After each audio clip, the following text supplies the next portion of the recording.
Paul says, the saying is trustworthy. For if we have died with him, we will also live with him. If we endure, we will also reign with him. If we deny him, he will also deny us. If we are faithless, he remains faithful, for he cannot deny himself. I need to preface some of what I'm going to say because it matters, and you might think, based on what I'm going to say, that I must have had it kind of rough growing up, and that's the furthest thing from the truth. I grew up in church. I'm a PK, which is why I look the way I look.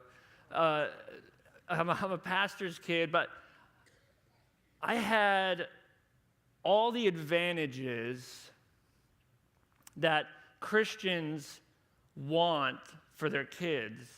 I had Christian parents who raised me in church, who homeschooled me, who got me up for Bible studies, who loved me, who put enough rules that I didn't go and off the rails, but not so many that I wasn't allowed to be myself. My friends were very jealous of sort of my parents' parenting prowess. They just struck the right balance and got it right. And despite all of those advantages and having as good a parents as you can have, that didn't save me from having a default theology that almost drove me out of the church. You can't parent that stuff out. You just have to beat it out every day. And I have a distinct memory, and it's not the memory of the worst thing I ever did or the biggest sin I ever committed.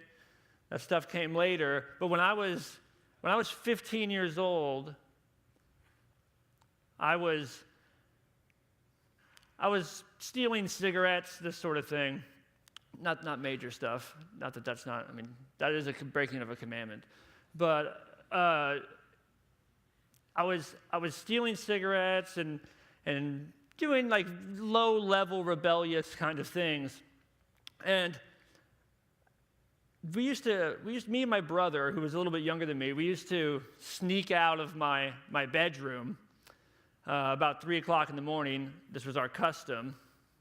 And one night we had a friend over, and we had some cigarettes and stuff, and we snuck out of the window at like 3 o'clock in the morning, and we made our way down to the bridge, which is down below my parents' house. And we would go underneath this bridge, and we'd smoke cigarettes and discuss the really, really weighty matters of teenage life, like girls and sports and girls and music and girls. And that was what we did. And the reason this memory is in my mind is because my brother, he turned to me and he said, "Do you think we're going to hell?" And I remember my response. It was certain. There's no wavering in it. Absolutely positive. I said, "Of course we're going to hell." And why would I think that? Was it because I was underneath the bridge at 3 o'clock in the morning smoking cigarettes I had stolen early that day? That's kind of what you think it might be, but that's not what it was at all. That's not why. I was underneath a bridge smoking stolen cigarettes at 3 o'clock in the morning because I thought I was going to hell. So why not be? Because I had defaulted, despite everything that I had going for me, I had defaulted into thinking that I had to maintain this thing, that somehow God was very displeased with the fact I wasn't that disciplined.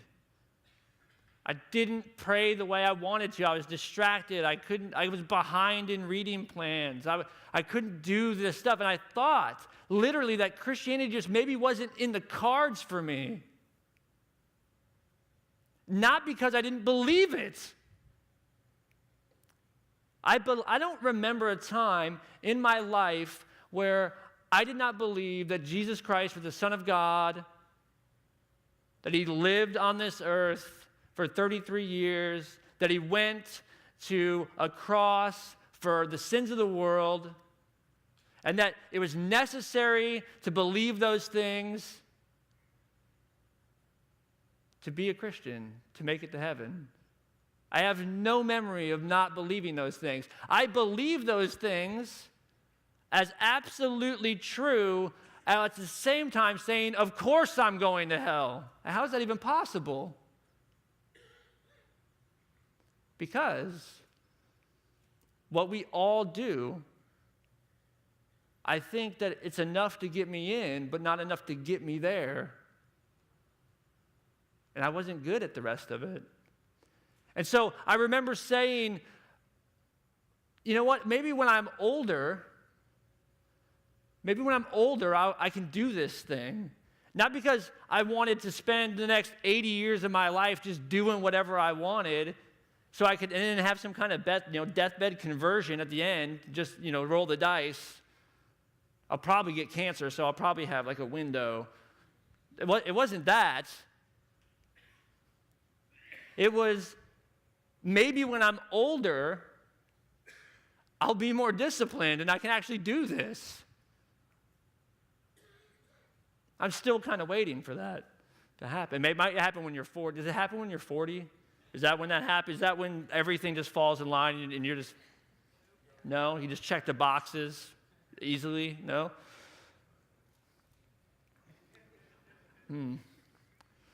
So, you fast forward double that time, I'm 30. And I'm a Lutheran.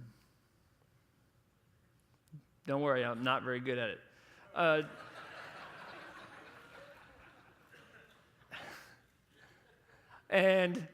But I've got my theology straight at this point.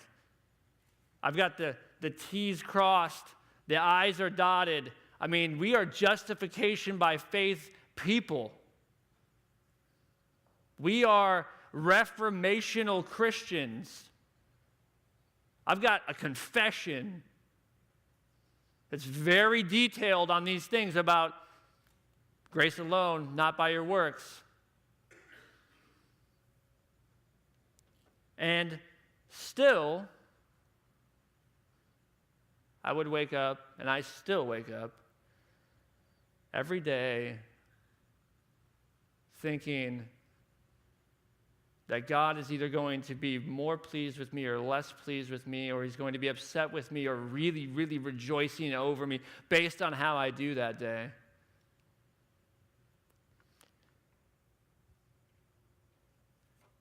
And so I was 30 years old, it's about 5 years ago, and I was sitting in a truck at a gas station, and I'd had a horrible day. I lost my temper with my wife, and we were fighting about I don't know what, but I'm sure it was my fault. She's a lot sweeter than I am.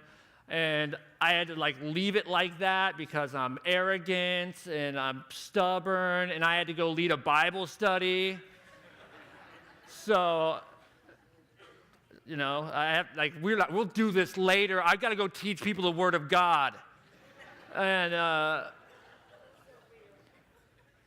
go, and this Bible study is an epic disaster, and nobody shows up, and it's just me. at a coffee shop, and except for this one dude that I didn't really want to be there in the first place. And he's like really interested in talking to me a lot. And I'm just like not feeling it, so I blow him off. I'm really crushing it. And I'm driving home. I pull into a gas station. I don't even want to go home. I just don't want to do it. Like, I just failed at everything. Left my wife angry. Blew it. Like, apparently I can't get people to study the Bible with me. And then I'm a pastor, so I don't know. That's not good. And then God brings this one dude, and like I don't like him, and that's not good enough. And so I'm just sitting there, and I listen, and I turn on the radio. There's no shortage of Christian radio stations that are playing Christian stuff in the South, okay? And so I turn on the radio, and this dude on the radio is talking about that text I read. Have you ever heard a guy just like get the tone of a text totally wrong? Like maybe they're preaching in Matthew 11, and they're like, "Come all ye weary. I know some of you are weary. You gotta come." Jesus said it. Do it. Joe, you know you ain't come. Everyone in this building knows you haven't come. You better come.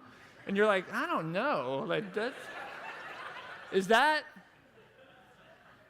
like the vibe of this? I don't think that's what's going on here at all. That's what this guy was doing with this passage, and it's like he did a full stop. He's like, if you deny him, he'll deny you. Stop. Like as if that was like the end of what Paul said, and then just is beating me to death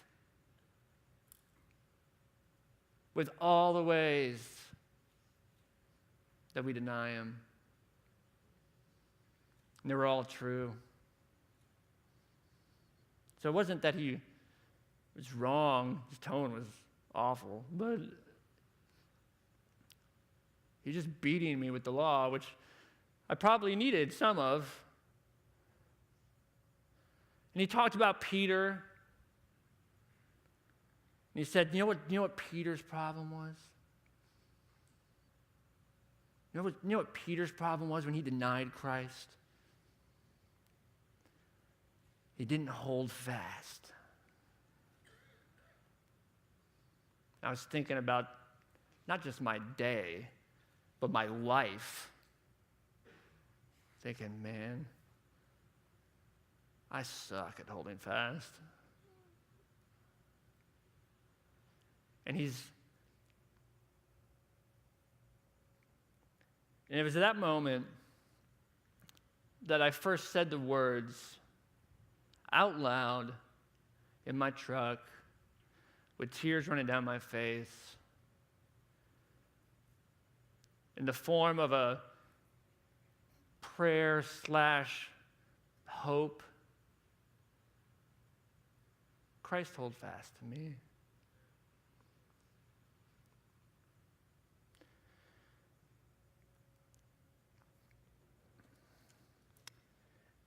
And so I opened Twitter, which is my custom. After that, I immediately felt better. And because I was like, that's good.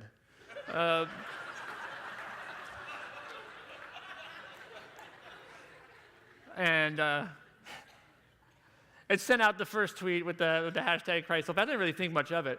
And all of a sudden, all these other people were doing that thing, and now we're here 5 years later. But I started to think more and more. And as I think back to what this guy was doing with this text, and the fact of the matter is that text says, like, if you deny him, he'll deny you. I mean, there's no way around it. That's what it says. So what does that mean? Well, it can't mean what this guy was saying it means, because he was using Peter as an example, and Peter does deny him, but I don't see anything in Scripture about Christ denying Peter. I see him saying before he denies him, I'm going to intercede for you. You're going to return. And when you do, encourage your brothers. I see that. I see a Jesus that is going to intercede for his betraying comrade. What does it mean to intercede for someone? He's going to plead with God on the behalf of someone who can't hold fast under the pressure of some girl asking him, don't you know that guy? No. To the point where he'll do it with an oath. I'll swear with an oath I don't know that guy. Jesus is going to intercede for his friend. It doesn't mean that. It can't mean that. Because the gospel is not about how sure your grip on any of these truths is. It's not about how sure your grip on Christ is. It's just not. And we say that kind of stuff all the time, like, man, just white knuckle to Christ, bro. But everyone knows in reality that our grip is just not that good.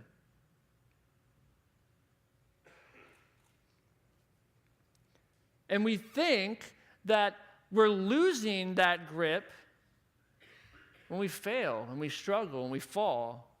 We have those bad days, and we believe God is upset with us. Or we have those good days, and we think something even worse. We think he's more pleased with us. But Christianity isn't about improving your morals. It's about God loving and saving immoral people who wanted nothing to do with him. It's not about the little engine that could, getting some grace in the engine and then climbing the impossible mountain. It's about train wrecks that derailed like 5 minutes in.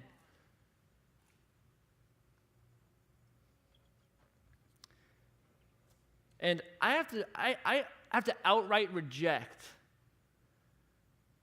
I reject a Christianity whose goal it is to make people who look like they need no Christ. I just reject it. Stop trying to make Christians people who look like they don't need Jesus. And we believe this. I still believe this every morning when I wake up. That somehow what this is really about is me not needing Jesus as much as I did at the beginning. Or I'll end up believing that this is actually about my faith. How much faith do I have? How much do I believe this? Maybe I'm not getting better. Maybe I'm not like really, really, really improving. But maybe I'm just believing more. And so I'll start examining my faith. Start looking to my faith. And there's a tyranny in that will destroy you. Because your faith is garbage. You know, when Jesus talks about the mustard seed of faith, we take that and we say, mustard seed of faith, you can move a mountain and throw it in the sea. How many of you guys have ever done that? Your faith is not very good. But the reality of that text is Jesus isn't saying that to encourage mountain moving. Like what we need done in here is what would be great is that when I arranged the world, some of these mountains weren't exactly where I wanted them. In hindsight, I'd have done it a little different. If we could get some faith, we could fix this whole thing. No, The point of that is to show you how little faith you have. A mustard seed's worth can move a mountain. And I don't see any of that happening. But a mustard seed of faith can move a mountain of sin and cast it into the sea of forgetfulness, and that is the point of saving faith. I was thinking about what I was going to say to you guys about 2 weeks ago. It occurred to me that I had to say something. And I was in my office, and the doorbell rings, and I go to the door, and there's 2 Mormons there. And they made some really good points, and I converted, and that's really what I'm talking about now. No. There's 2 young guys. It's always young guys. They're on their mission. And I was like, man, right back to that day in the truck, right? I'm like, man, am I so terrible at the Great Commission that God just puts people on my door? I'm not, and even then I'm like, I don't want this. I got people that need Jesus right here, and I don't want to do it. Because I'm trying to write this thing where I'm telling people who already believe in Jesus about Jesus. I ain't got time for this. So they say to me, do you have a few moments to talk about Jesus Christ? I said, I do. What would you like to know? Which is how you just bump them right off script, right off the right. I recommend that move, because all of a sudden they're like, oh no. But I invited them in and got to know them a little bit, and they said, do you have any questions about the LDS Church? I said, no. And it was interesting because one dude, as I talked to him, I said, let's just get to know each other a little bit.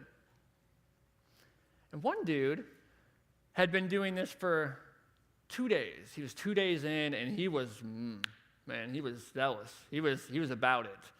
And God was pleased with the work he was doing. And he was dependent. The other dude had been doing this for 18 months, and he looked exhausted. He totally knew that, dude, I can't wait for this to be over. I'm so trashed. It's tough. It's tough earning your salvation, man. At 18 months in of earning that every day, knocking on doors, it took a toll on this guy. And so I said, you know what? I do have a question. This is what I would like to know. You have to understand, I didn't let the cat out of the bag that I was a pastor or anything. And when I'm at home, I look like someone that really needs Jesus. This is as good as it gets. At home, it's a thing. But I said, this is what I want to know.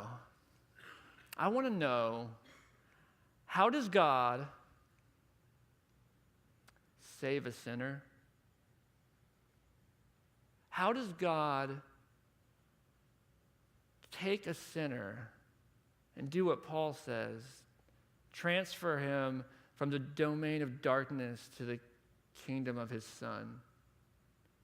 And how complete is it? That's what I want to know. And the zealous one, so the other guy just was like, but the zealous one had to go in. And he said, he gave a perfect evangelical answer, and it was horrifying. He said, well, life is a test. I didn't do a buzzer or anything. But life is a test, and nobody's perfect. because that's our problem. We're not perfect, which is true, and it is our problem, but it's a lot worse than that.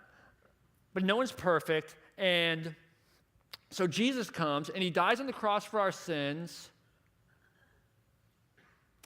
so that we can be forgiven, and then he gives us grace to do better.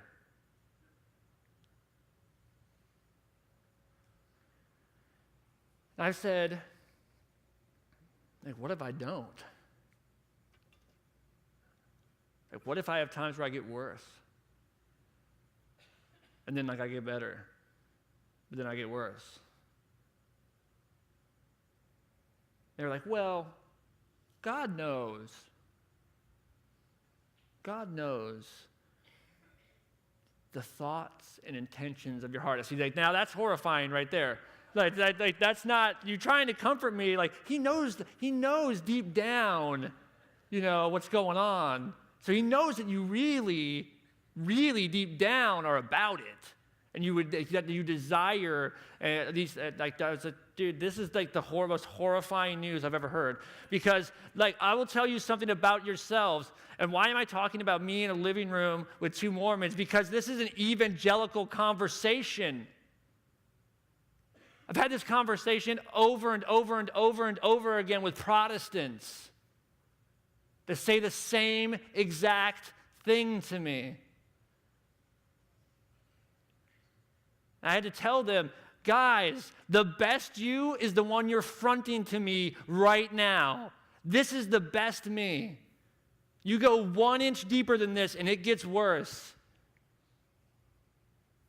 You're two young guys living in an apartment in a strange place. Are you telling me, like, I know that the you in my living room is the you that you're selling. That's as good as it gets, man. The thoughts and intentions of your heart are not better than what you're showing me right now. You know what was missing? It was missing from the whole conversation, and it's always missing in so many of the conversations I have with Protestant evangelical Christians, is there's no imputed righteousness of Christ anywhere. Forgiveness, yes. Righteousness, absent. And that's what I'm banking on. I'm not just banking on being forgiven. I'm banking on that I am declared and made perfect because of what Christ has done, that I have his righteousness, that it's gifted to me, it's credited to my account. That's how I'm getting in.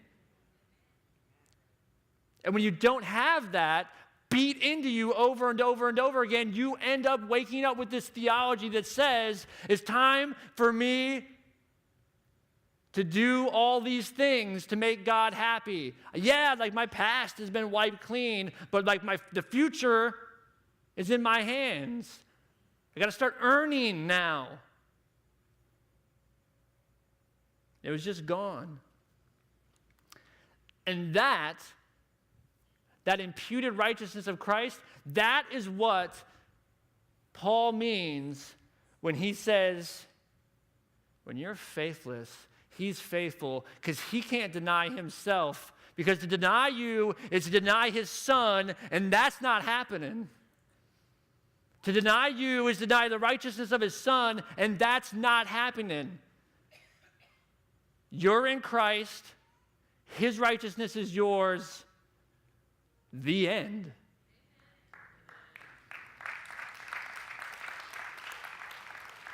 But if you deny him, he'll deny you means something. What does it mean? I'll tell you what it means. In light of that, since he can't deny himself, and since when you're faithless, he's faithful, so this isn't about how great your faith is.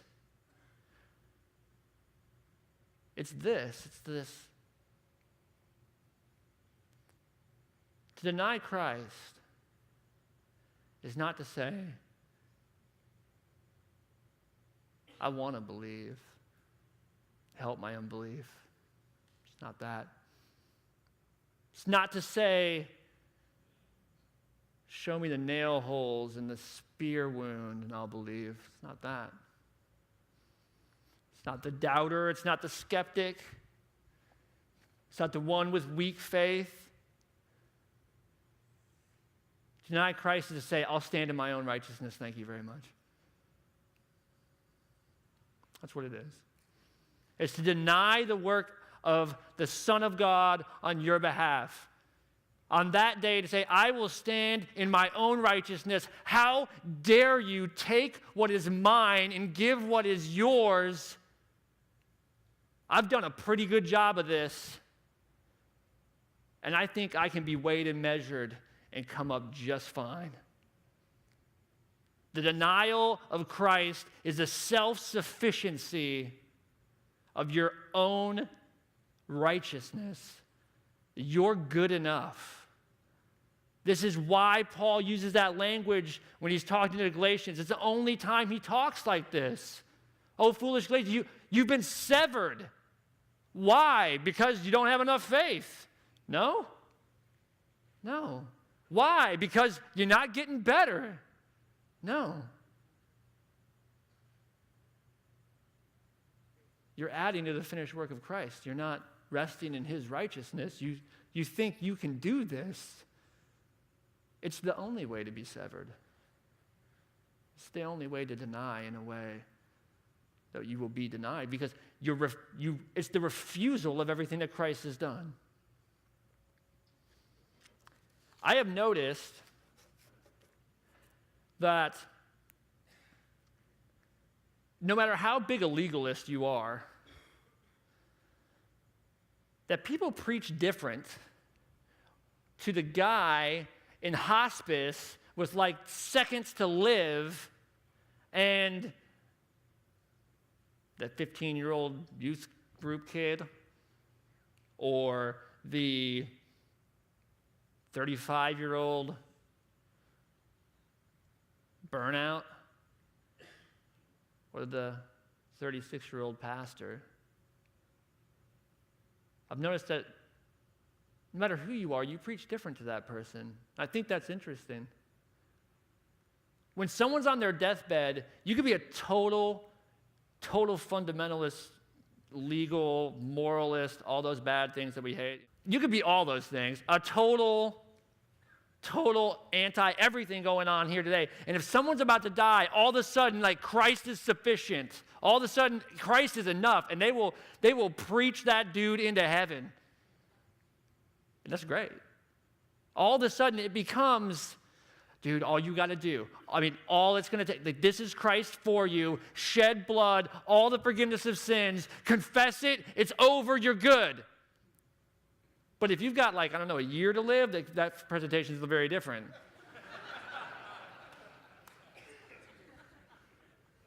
And I'm freaked out by that.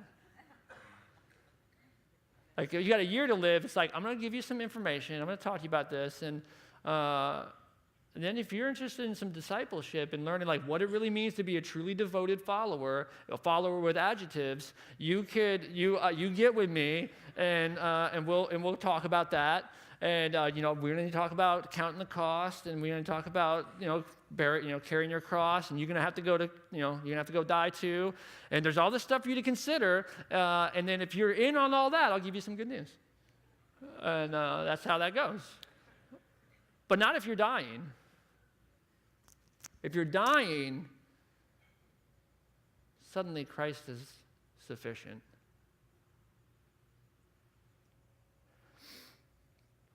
And I think that maybe we should just assume everyone's dying and we should preach to everyone that way. What if we preach to everyone like we preach to the guy in hospice? What if we preach to everyone this thing? And we said, Jesus is your everything. He's everything. He's your righteousness. He's your holiness. He's your justification. He's your sanctification. He's the whole of redemption. And if he's not, you're not wholly redeemed. He's all of it. That he's enough. What if we told them that that's all it took? That's ever all it took. Because you see, your hope is built on nothing less than Jesus doesn't lie. And he said he loves you and that his righteousness is yours. He says that he's faithful when you're not. He says he will never leave you or forsake you. So bring all your history. And he doesn't blink. He doesn't blink at what he's bled for.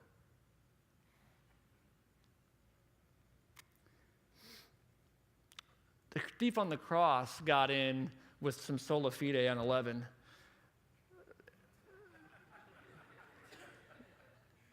Let me tell you what faith alone really looks like and how the dogmaticians have maybe over-explained. There's a guy on a cross next to the Son of God, bleeding for the sins of the world. And he says, I know I'm a bad person. That's confession. I know I deserve this. I'm getting what I deserve. But that guy's done nothing wrong. Remember me. Done. Done. Good enough. Jesus says, done.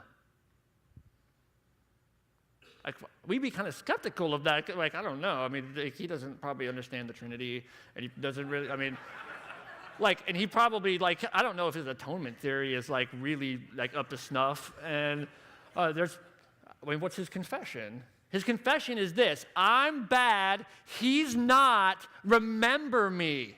Good enough.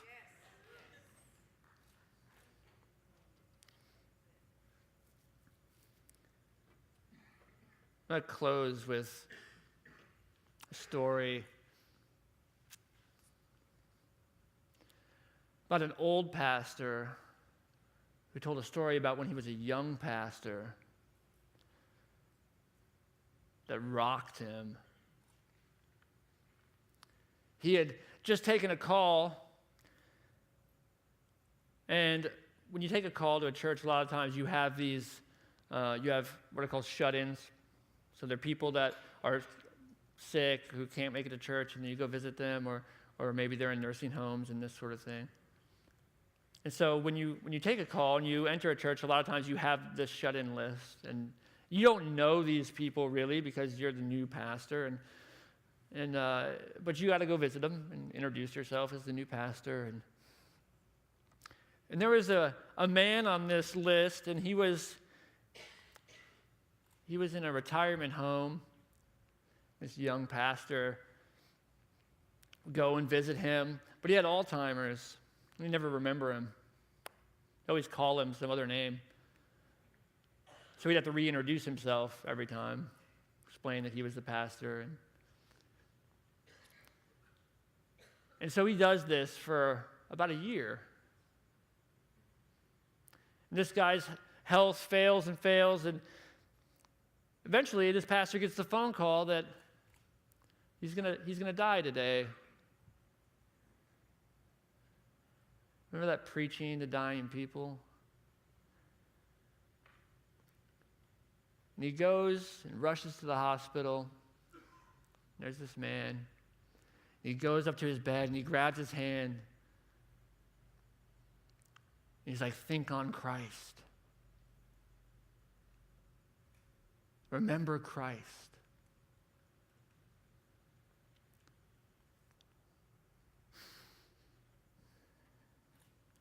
And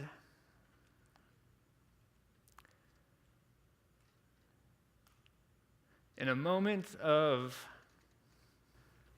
profound theological Holy Spirit granted clarity.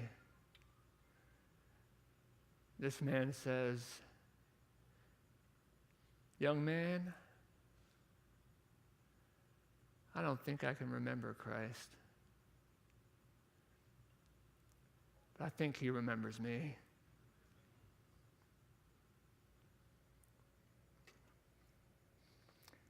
And Christ does, and he did. And he remembers the thief on the cross, and he remembers you, and he remembers me, and he holds fast when we don't, when we can't. And that's the truth.